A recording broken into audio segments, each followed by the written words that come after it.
Chapter 96. Watching Bait right now reminded me of my previous life. I also bought information from Caramel Avenue. It was to find out about Perez, but because this is a secret place and only known by acquaintances, so I didn't know much about Bait. What I said a little while ago, I know something, was half a truth. I really don't know anything except that Bait runs an information store. The same was true of this building. I don't know why he came back 10 years later and reopened the same store again. I only assume that this place means a lot to Bait. And now I can see from Bates' reaction, which is very shaky, that my guess was right. I don't know what you're talking about. Bates seemed intent on playing dumb to the end. I said with a shrug, "You're shyer than I thought." "It's not it." Bate, who will deny, stopped talking. He is certainly much softer than the Bate that I remember, calm and shady face. And one thought crossed my mind: how much information power does Bate have now? Information that accumulates over time. Besides, Carmel Avenue is just getting settled. I want to test his current abilities. Isn't the monthly rent too much to run a shop? In my words, Bate looked at me as if it didn't matter. He still seems to be wary of me. Then how about this? Do some serious investigation on me, and if I like the result, I'll allow you to rent 1 year for free. 1 year. Bates' eyes shook as if he was calculating in his head. What do you think? Isn't that a pretty good offer? It would be tempting. You can save money for a year, but Bates shook his head slightly. Investigation. I'm just a dessert shop owner, and I said I didn't know anything. Oh, that's what you're going to do? Yes, of course. I got up as if I had no other business. That's too bad. It would have been an opportunity to save a lot of money for a year. Oh, if you change your mind and willing to accept my offer, I'll see you in a week at this time. I just said that and left the store. It was obvious that Bates' face would be after left alone. I giggled into the courage, waiting outside. Asterisk, asterisk, asterisk. Tia, are you ready? Let's go. Laurel tightened her shoelaces one last time, and the twins waited outside. If you keep making noise, I won't go. Oh, okay, huh. My voice quickly turned sullen when I get annoyed. Laurel who was listening to the twins' war of words, smiled softly. The three of you are on good terms. Laurel, yes, lady. Are you kidding me? No, I really mean it. I saw Laurel's brothers treat you well. Born as the youngest of three siblings with a huge age difference, Laurel grew up with love. She had seen the Dillards gathered in one place, full of friendly laughter, and constantly looking at the perfect family. Maybe that's why Caravan's presence is a bigger flaw. I opened the door and went outside. The waiting twins rose from their seats with a big smile. Oh, so cute. I want to bite you because you're so cute. The twins, stamping their feet at me. You seem cuter all of a sudden these days. Stop being pretty. What's wrong with them? But L'Oreal joined in. She wrapped her hands around her cheeks and shook her head and said, I'm telling you, lady, you're so much cuter. Is that so? I checked the mirror because I thought it was true. After all, L'Oreal said it. To be weird, there's not much difference in my eyes, and the eyes of the three people looking through the mirror are very burdensome. What are you doing? Aren't you going? Then the twins started to move quickly. Let's go, let's go. I'm sure Tia will love it too. Gillian and Mayron took the lead in hopping across the wide meadows outside Lombardy. Of course, I didn't go just to look at the ground. Wow, the stable is huge. There was admiration for the several stables where dozens of horses lived. It's a place where the nobles in the capital keep their horses. Everyone comes, ride horses, or compete. Once they were 11 years old, these two always came and went here every day. Just looking at the vast meadows feels refreshing to my heart. Tia doesn't know how to ride a horse yet. Let's ride together, Gilio said, reaching out to me. No, I drive safer than Gilio. Ride with me. This time, Mayron stepped in and said, You drive a horse safely? Liar. I'm much better than you. That's not wrong, is it? They growl again to fight. I looked at the two with pathetic eyes and said, holding Laurel's hand, I'm riding with Laurel. Laurel is also a good rider. No, at least it's better than those two troublemakers. Oh, the twins shrugged their shoulders at my decision, but I ignored it. I won't change it, so give up. My choice was right. Laurel was a stable and fast driver, and the experience of riding a horse together was thrilling. Wow, it was good for the wind to hit the face, and it was good to run together while feeling the powerful movement of the horse. And the strong smell of grass from the meadow lingers in my mind more intensely than anything else, to the point where I want to learn how to ride a horse. What do you think? It's fun, isn't it? Mayron turned and passed me. Yes, it's good. As expected, I knew Tia would like it. Shall we run one more time? Gillia said, tapping the excited horse in the neck. One more time? It was fun, but I don't feel like it. Riding an unfamiliar horse made my back, legs, and hips stiff and sore. Actually, this was something I was afraid of, but riding the horse turned out to be fun. No, L'Oreal said firmly, it's your first time, so don't overdo it. That's it for today and come back next time. Why is that so? Well, Tia can't be sick. The twins nodded and quickly understood. Then, we'll put the horse back in the stable. Wait here for a second. Let's go see the autumn leaves over there when we get back. Yes, go ahead. I got off the horse and waved at the two men walking by the reins. Lady, I'm in the toilet for a second. Laurel whispered quietly. Then I'll go see Bailey and Blanc. Bailey and Blanc were mother horses and baby horses that my father bought for my 8th birthday. It was originally in a stable at the mansion, but as Blanc grew bigger and bigger, it was moved here not long ago. I was a little disappointed because I couldn't see them often, but I think it was a good choice. They can run around here to the heart's content. There must be a Vipache too, which Perez gave me as a gift. I wonder if all the family members are together. I began to walk in search of the stables where my horses were. Somewhere around here. If I can find it, I can ask someone. I took it easy and looked around the stable. I walked from stable to stable, looking at the horses looking at me with curious eyes. Then I met a cat family who was living in a stable and played for a while. I was walking again, and suddenly I realized, where am I? I really went to a faraway place. It was still near the stable, but it was not clear exactly how many stables this was. Well, do you guys know where we are? I asked the horses that were showing their faces, but they only blinked mildly, and there was no way the answer would come. Let's go first. I just took a random walk to what appears to be where I first started. Then, just in time, a group of children coming out of the nearby stable called me. There, you. There are 5 or 6 children who seem to have money in their families. Ages ranged from mine to the twins. Among them, the one who spoke to me was a child who walked in front of them. He's young and he's acting like a boss, so he's maybe a high-ranking kid. I think I've seen you somewhere. Who are you? Okay, of course, children can speak informally for the first time, but even so, he is too short-spoken. Especially, I feel bad about him, looking up and down at me. Who are you then? What? Ha! When I belittled him, the boy with the bangs wept as if he was dumbfounded and smiled. You don't even know who I am. It's obvious you've never even heard my name.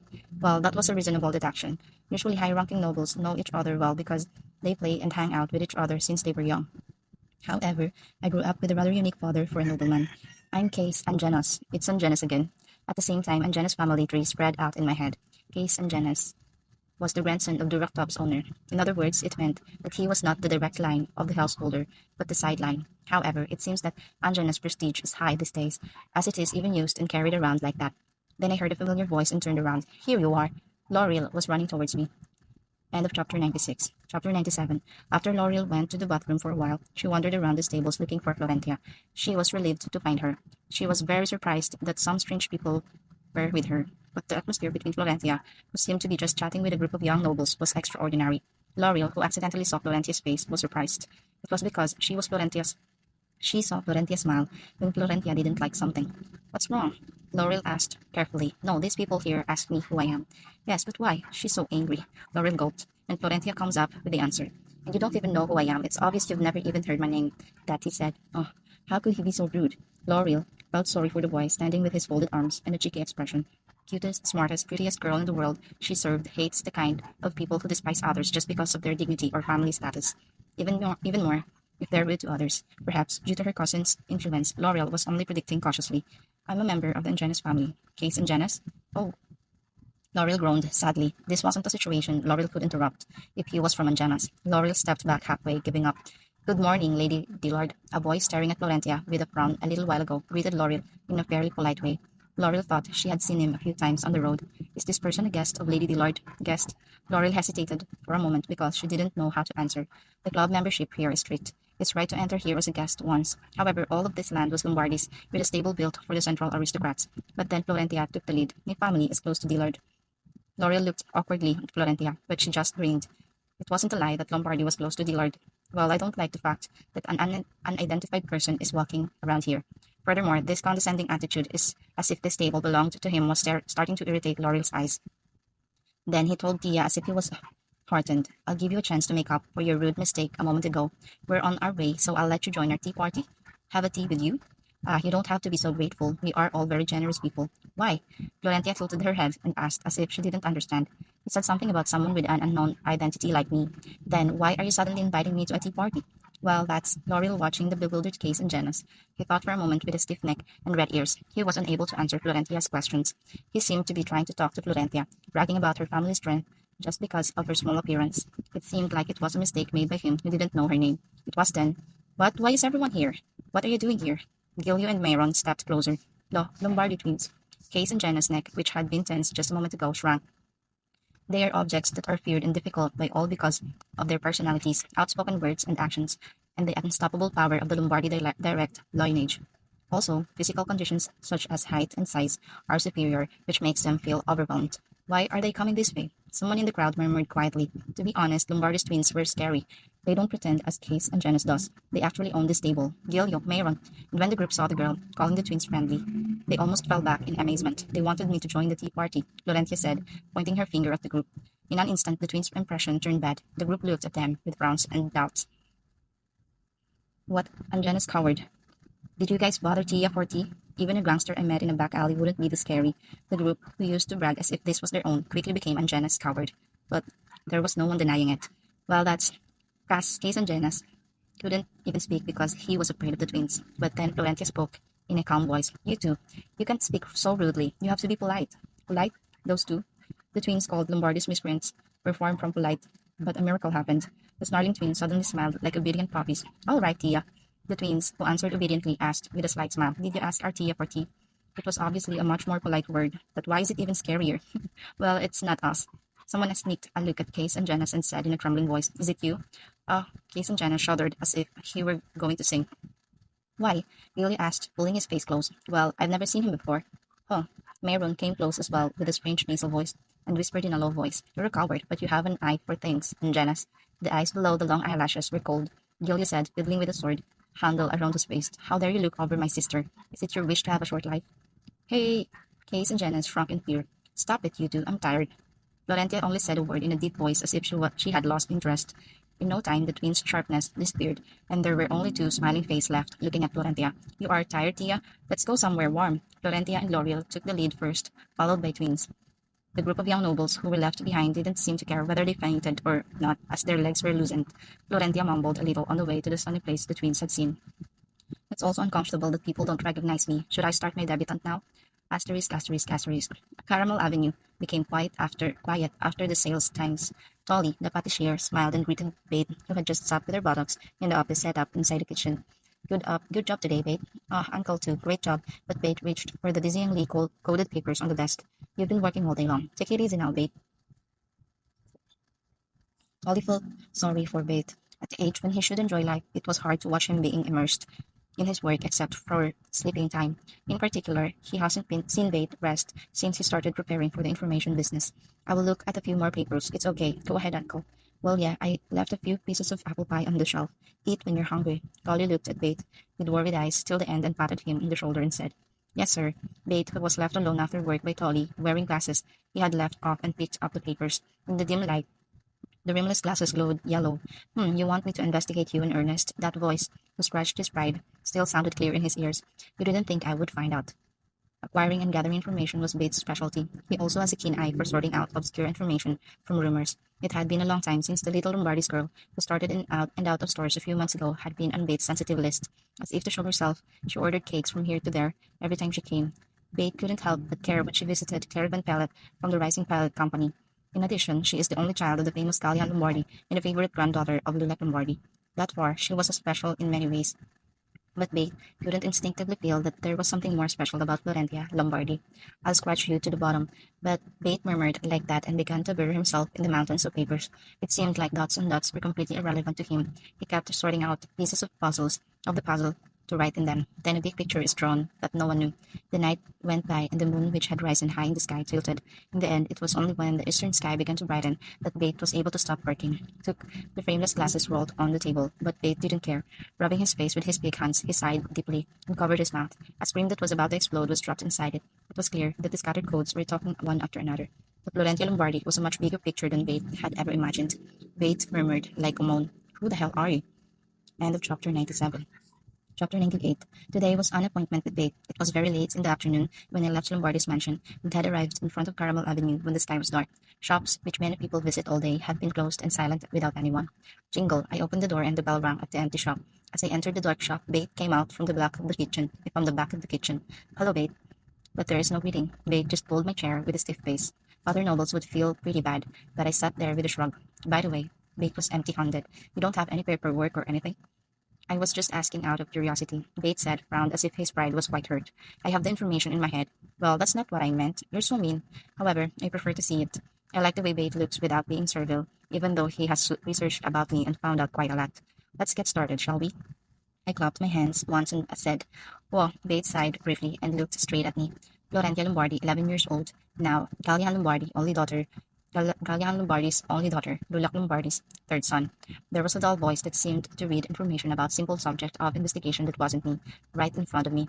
Like the day I asked for information about Perez, she doesn't have any special history as an infant except that her mother was a wanderer who came into Lombardy one day. Rather, she belongs to the timid side, unlike other Lombardi bloodlines. But Bates' amber eyes staring directly at me seemed to flash at a moment. Before and after her eighth birthday, she began to gain a reputation as Lombardi's gifted child, starting to stand out among the three successors and receiving personal guidance from education officer Gary Van Pellet. That's right. To be honest, so far it's not that surprising. This kind of information is something that anyone can say by bribe Lombardi employees a little bit. Of course, it won't be easy because people who work in Lombardi tend to have a heavy mouth. By the way, my blunt attitude seems to have provoked bait. And since then, Florentia Lombardi and the surroundings began to change dramatically. Not only did she start winning Lord Lilacs' heart, but her father Gallian Lombardi's move is completely different from before. Bates' voice became even lower. Gallian Lombardi, who has lived almost in seclusion for 30 years, suddenly successfully leads the Coroy cotton business, a huge joint venture between Lombardi and Angenas. Then a few months later, he created a new type of clothing business called Ready to Wear, and so far Gallian clothing store has been successful in everything that has never been done before. This is where you are starting. Suspicious. Is that all? So what do you think, Bate?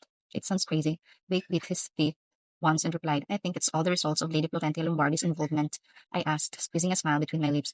Isn't that too much for a lip? I'm just an 11-year-old kid. I mean, that's why I'm saying it's crazy, Bate said in a row.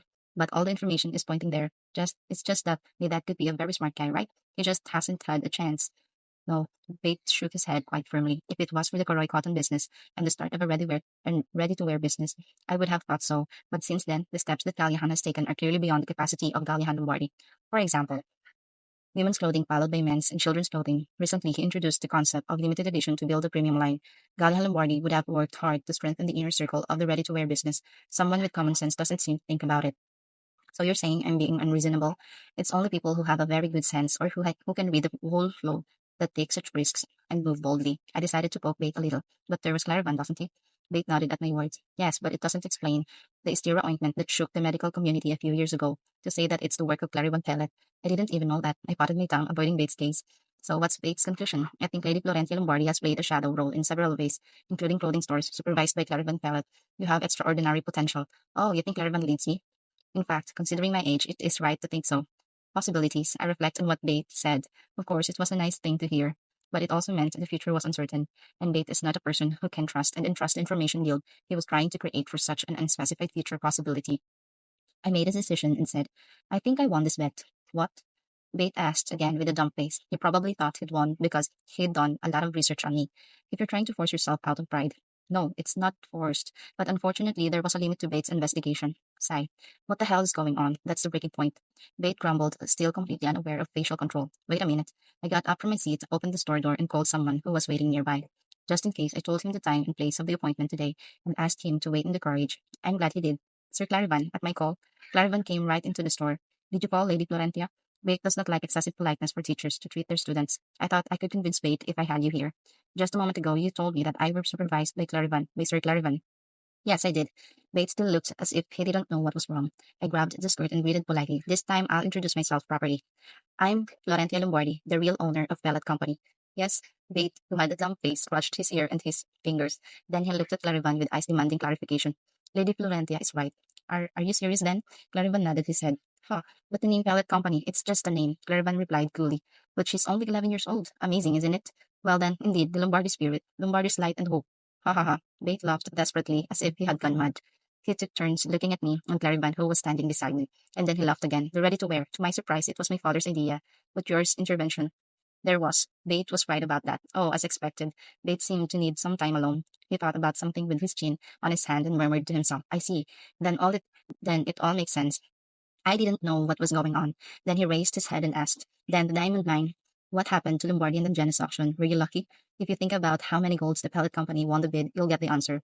And Janus wrote 2,000 gold and lost the mine to us who wrote 2,050 gold. Ah, Bate curled up as if he was tearing his head apart.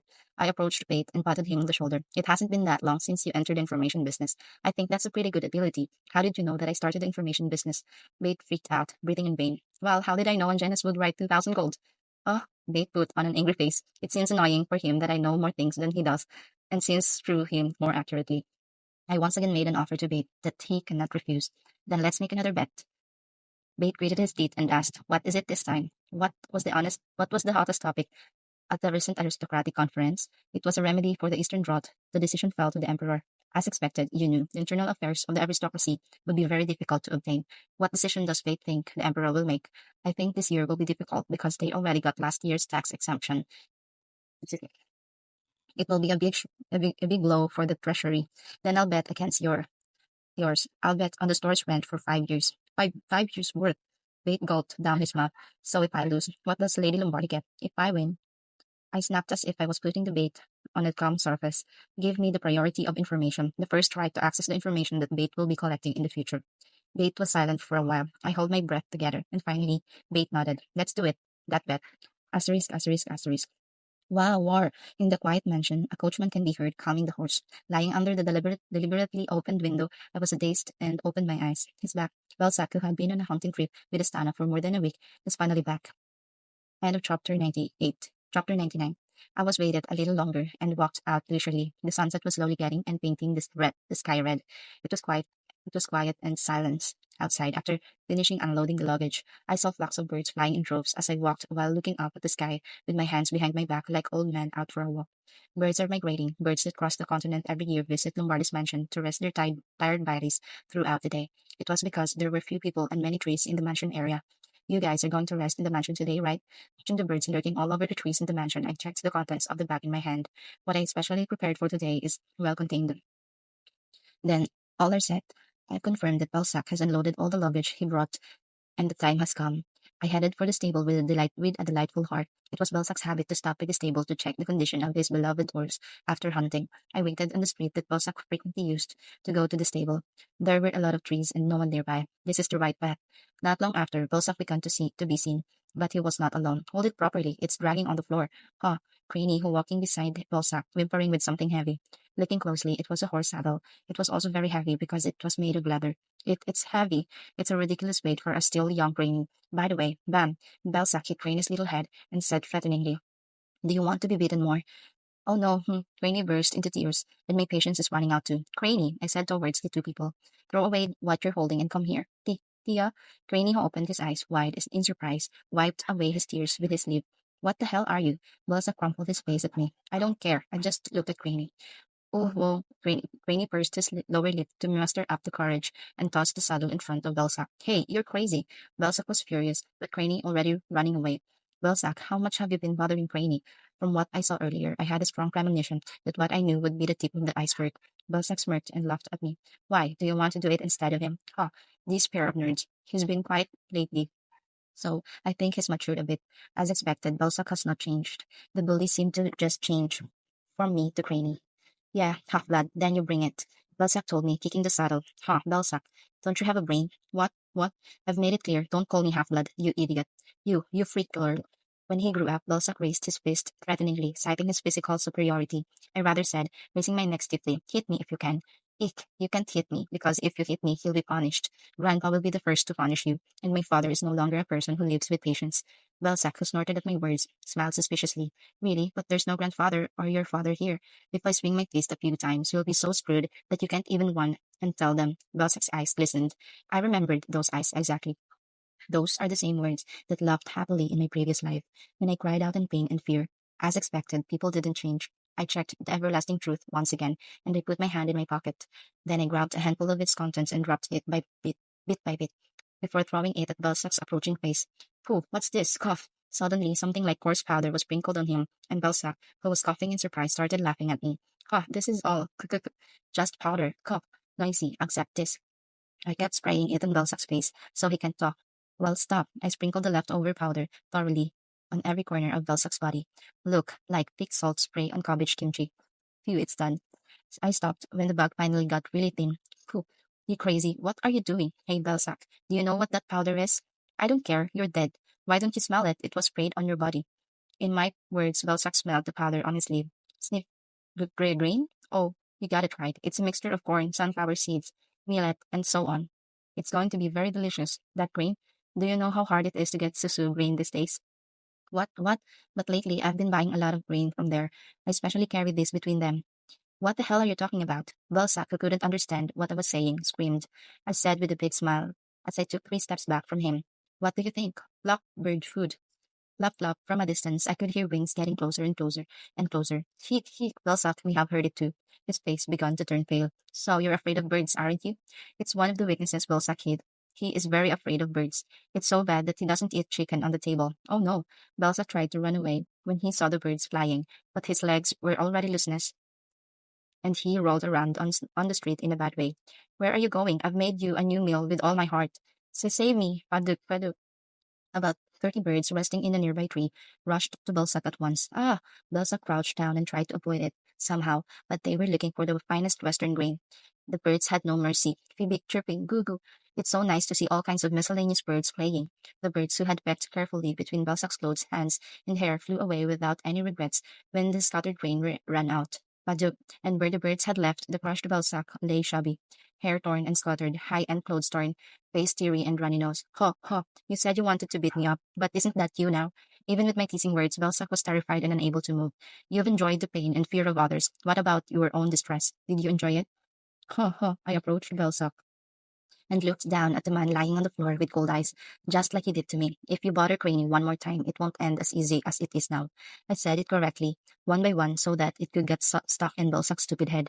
Because I'll throw rats and birds away without your knowing, then throw you into a big bird's nest, paint your whole body with bird feed grain, then tie you tightly to pillars, okay? Hic, hic, hic. It was terrible just to imagine fear flashed through Belsac's eyes. I looked at the man disdainfully one last time, then turned away and walked. Oh, it's refreshing. I felt lighter without a feeding bag. Now there's no way Belsac's going to bother Craney. He's as scared as Astalio. Someone had to protect Craney, but his brother Astalio didn't have the courage to protest against Belsac. The parents, Laurels and Ronette, are busy reading these minds. So I have no choice but to step up. Good job, good boy. It was more than just revenge for Craney's bullying. What should I say? I feel my hurt in past life also healed.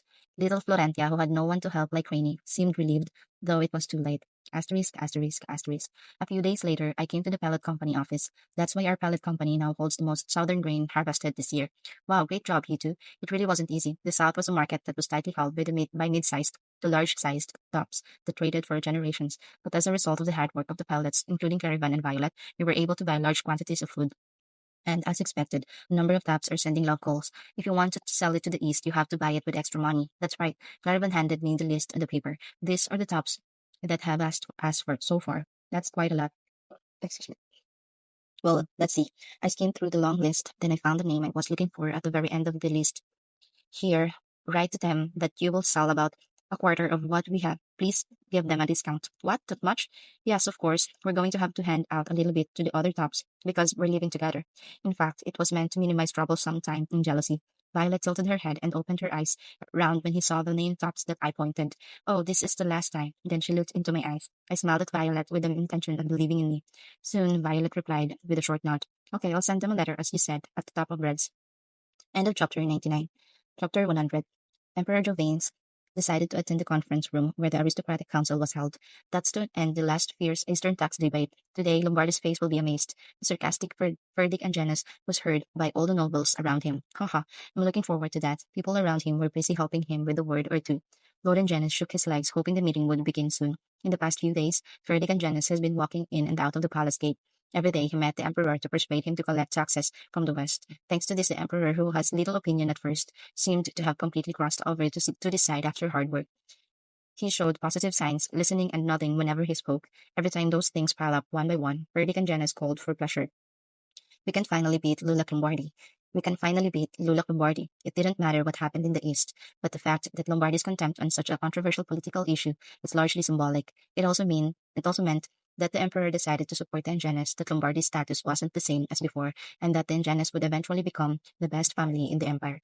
Ferdic and Janus intended to smile at Lula Lombardi's face the moment the emperor ordered to collect taxes in the west. When then Janice became so unbearable, the door to the conference room opened. But the Emperor wasn't alone. He was with Lula Lombardi. Huh, Ferdic and Janice didn't like it, but tried to pull themselves together. No matter how eloquent Lula Lombardi was, he will not be able to break the ball he'd collected for days at once. The Emperor took the highest seat and started the meeting. It was the Emperor's turn, following the chairman's brief opening remarks. Gulp. Ferdic and Janice clenched his fist invisible. The Lord's opinion on the severe drought in the east, which continued this year, was divided in half. Javain's loud voice rang throughout the conference room. I've read the opinions of both groups, and I've pondered over them. To be honest, it's so simmering that it's hard to pick one hand. The emperor stopped talking and finally swept his bird as if he were agonizing over it.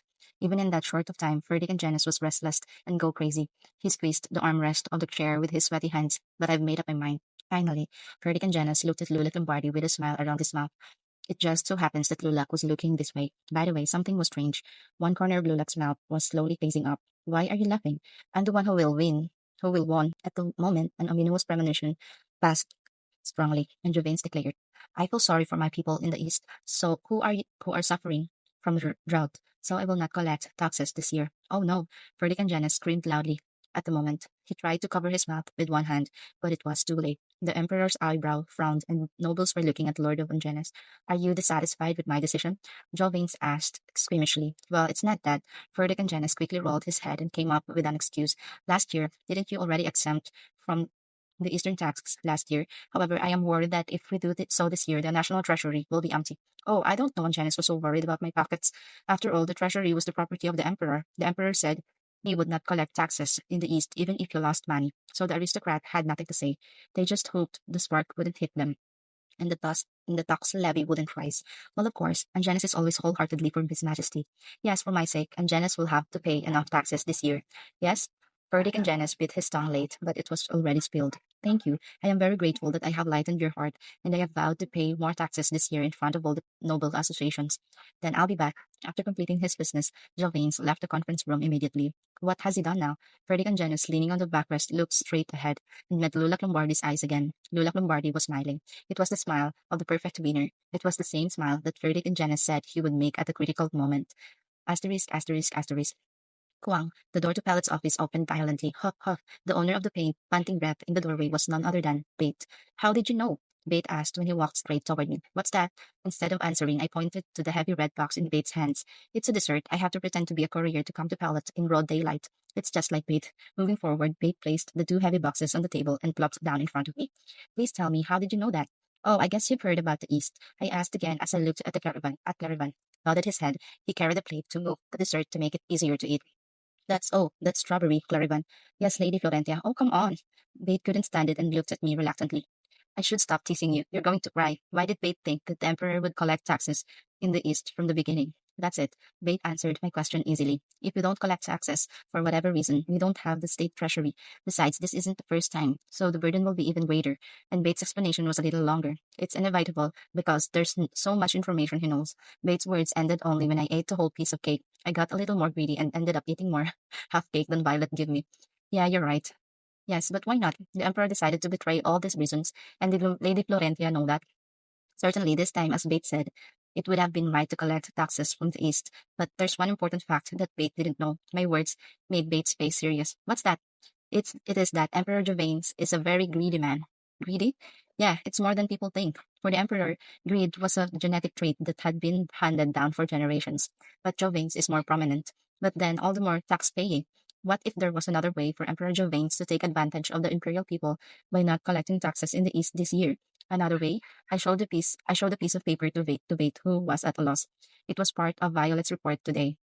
This is the current state of the grain possessed by the Empire's top ranks. Bate, read the paper carefully. There are some familiar names there. Our pellet company and Lombardi stops in rank 4 too, right? Yes, but what clues does this have?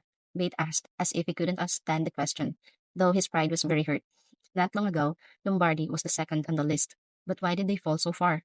Without suddenly having a fire in the warehouse, if it's selling it in bulk to someone, but it would be a big loss. Right, Lombardi sold a lot of its grain to the other top, right up here. I pointed out the name of a top with my fingertips. It was the sixth on the list. Red Tops? Bate frowned. I've never heard of that name before. Maybe so, it's a newly built tops. But how can they have so much food? Our pellet company also sold a lot of to them. How come? Think about it. Who would have the money to buy this amount of grain at once, although a new tops and not available for free?